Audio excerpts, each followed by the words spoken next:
Hi guys, today I'm going to be doing like a little bit of a army review or like an army showcase for my second video, and I'm really going to be going on about sort of what these elves can do, who I usually take, and how I usually play them. And I'm going to go over the models as well, and sort of how I painted them, and like what I've been doing with them, and yeah.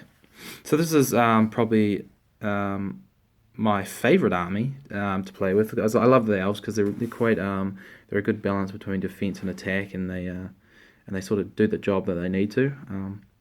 So you get right into it. We'll get into the troops here, and we've got the Elven Spearmen. And these Elven Spearmen are really good for sticking around. They've got that higher defense at defense 6. And they really do a bit of damage, to be honest. Because they stick around with that higher defense, you're going to need 6s to wound them, and generally it's just harder to kill, which is really good. I tend to take all 8 here in my army, which I think is probably worth it because they're probably the most versatile out of the 3 troop types that you can get. So moving on, I have the Elven Bowmen, which lately I haven't been that keen to use because I don't know if it's my rolling or if it's the elves themselves or if sort of the bow system is a little bit broken now. I don't know. It just seems really hard to bring down any kind of models that are, I mean, if you're fighting warrior goblins or something, defense 5, you only need 5s, but even then, you'll probably only get 3 out of a. You might only kill 2, or you might even kill 1 out of a roll, out of a turn. Which is really not that effective when you think about what bows can actually do. So I generally don't try to take them if I don't have to. If so, I might take 4 at the end of sort of a pick if I've got points left over. But yeah, other than that, I try not to take them. So over here in the corner, we can see we've got the Elven Command. I haven't finished highlighting up the command yet, but I'll get around to that one day. I don't tend to take the command a lot, simply because the banner, you can get maybe, I think, is it 3? You can get 3 models instead of a banner, which is just a lot more worth it, considering you might not even win the rerolls. But the captain, I don't take either because there's a hero that I have that is the same amount of points and just generally is better. Even so, though, the captain is still pretty good. I take him if I'm doing sort of I'm trying to hoard out so the Elven models, I want more warriors.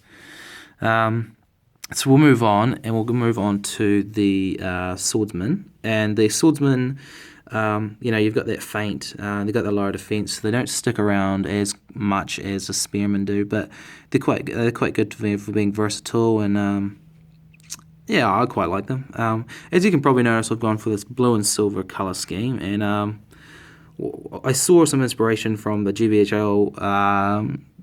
There was a showcase ages ago, and they did a paint scheme where he did sort of a blue and a silver, and I quite like that. But what I wanted to add to it was in the chainmail, I wanted that to be gold. So you can just sort of notice there's the gold sort of chainmail on that one model here. So yeah, I wanted to do that and make them really kind of look cool and look a bit unique, and I prefer the silver to the gold now. It just looks a whole lot better. So moving on to the heroes, I have the twins here. Let that focus in, and I have them foot and mounted. Now I think these guys are awesome. They're probably my go-to heroes for picking armies and things like that. They're really good. They bring all that might, 3 might each and all that sort of stuff, and they can do the 3 attacks, and they've got the 2 wounds, and they tend to be really good. I love using them. They're fun to play. You get them in synergy with each other, and you can call a few heroic combats and things like that, and they sort of work really well. I did the different kind of saddle colors there. One's red and one's green, just to sort of change it up a little bit, and I'm thinking about repainting sort of the faces on these guys because I sort of mucked it up a little bit. That one looks quite bad, and that one's not too bad, but I might repaint that face again because it's not that nice. Something just went horribly wrong, but that's all right. Moving on, I have Aerostor.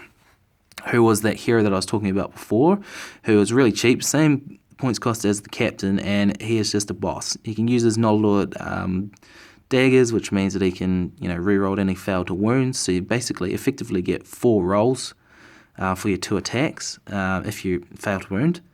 So that's really good. I love him. He's got those throwing daggers as well, and he's just an awesome character. He's one of my favorites actually. Really cheap, good sort of a mid-range hero that just sticks around with that 3 fate points and those 2 wounds. So he really likes to stick around and just help out the troops. And he hasn't got a lot of might, but I don't think he's that kind of hero. He's more of just a get through there, chop up sort of maybe 1 or 2 models a turn, and just keep consistently killing. So next here we have the big bad Gilgalad, and he is probably my favorite character out of them. He's just an outright boss. He's got that big fight. He's got that 3 attacks. He's got everything that he needs to. He's got that -1 when wounding enemies, so he can really take down enemies fast.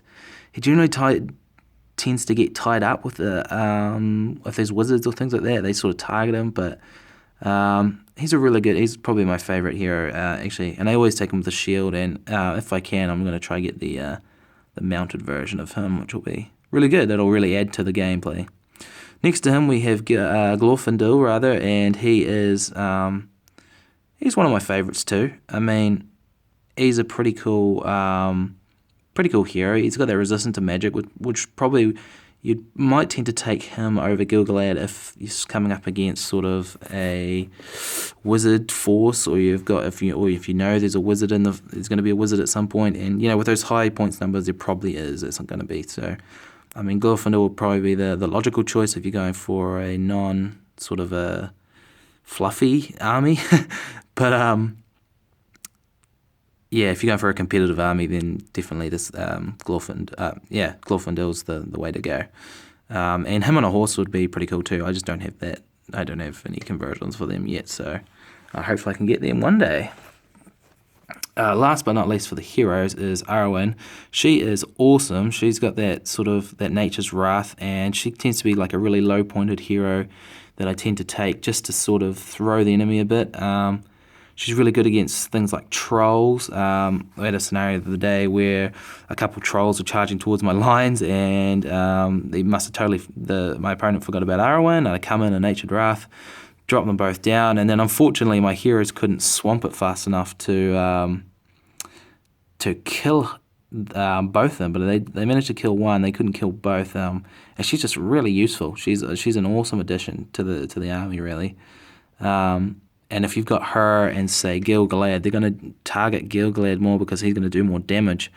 But then what do they pick? She can do a lot more damage than Gilgalad if she times her Nature's Wrath right. So, yeah, she's awesome. I take her. I never really took her on horse before, but I'm thinking about using her in an all sort of mounted army, which would be quite cool. And speaking of mounted armies, we're going to come across to the Rivendell Knights. Now I've done them in the same colour scheme, and it's turned out really cool. I like the blues and the browns and the greys. They all sort of work together. I've only played with these guys once, and I guess they were alright. It was against Moria Goblins, so it was hard to tell their actual performance. But they can shoot. They've got the lances. They've got the big range movement. They've got the expert rider. They've got all the good things. 2 attacks on the charge, 4 attacks to wound. They're quite good. But I haven't had a chance to take them just because there's such big point sinks. Like in a 600-point army, 130 points plus the twins, that's half your army gone just with those guys. So yeah, they're a big point sink, but I guess they're worth it. I haven't used to use them. I kind of want to do an all-mounted one, but I don't know if I can be bothered. I like kind of having the foot troops, and yeah, these guys really took me the longest to paint out of anything I've painted so far. Just because the horses, I really want to put some attention to detail on the horses, and yeah, I don't know. They're quite cool. I like them. I might get another box of them. I'm not sure yet, but I have to wait and see. So yeah, that's the sort of the troops and the heroes and the cavalry, as it were. In the background, you can see there's the new scenery that I've just got. I'll probably do a review for that as well, I guess. May as well. No, yeah, I guess so. And yeah, well, thank you guys for watching. I was going to go over tactics as well, but I don't know. I think I might leave that for another video. And so yeah, thank you guys very much for watching. And I hope you enjoy these sorts of videos. Sort of comment below what you might want to see if in these kinds of videos. I'm doing quite a few videos. I don't know if I don't want to. I want to do something a little bit different, so I might do battle reports. I'm not sure yet, but we'll just have to wait and see. And yeah, well, I'll see you next time. Thank you very much for watching, and please subscribe and like if you like this video, and we'll see you next time.